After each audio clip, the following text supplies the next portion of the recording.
Do you think he's channeling current day narcissism and current day rage, anger, global anger, universal anger, and so on?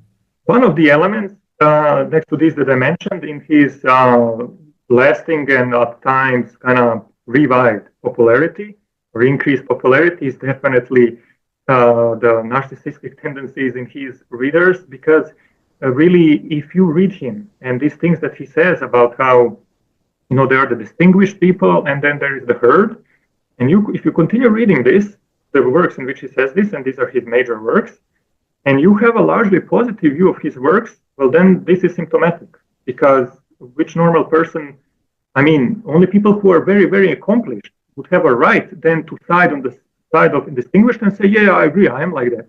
But the large majority of people in all times and all places are not particularly accomplished. So therefore, most of his readers get a sense of being something grand, although they are not, they don't have the accomplishments for that, not even close, but vicariously through his writings, and then even adopt that standpoint, like kind of Nietzsche gave me the okay to be like this, and then simply seem obnoxious, and then even some of them seem to be personally offended when you criticize Nietzsche's works. It's a cult. It's a cult. They're narcissistically invested, and already in the 1890s, there were several works called Nietzsche-cult on the Nietzsche-cult, and now again we have a Nietzsche-cult actually, because they have little tolerance for dissent, and even some of them seem to experience narcissistic injury if you criticize their master. And this is religion. And everything you describe put together is religion. In religious texts, no exception, you have contradictions, multiple contradictions, so you can always find the right verse to support your cause.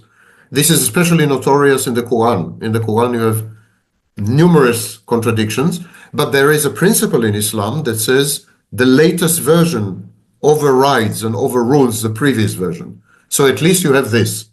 But in the New Testament, Old Testament, Rig Veda, you name it, in all religious and quasi-religious texts, you have multiple contradictions. The ambiguity and fuzziness, Nostradamus type, Nostradamus, Nietzsche is a kind of intellectual Nostradamus, He makes these statements that can be interpreted in at least 19 different ways on a good day. So he's always right, and so on. But all these elements, if you put them together, they actually describe a secular religion.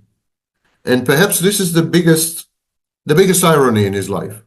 I think he ended up inspiring the herd, the slaves, not the masters.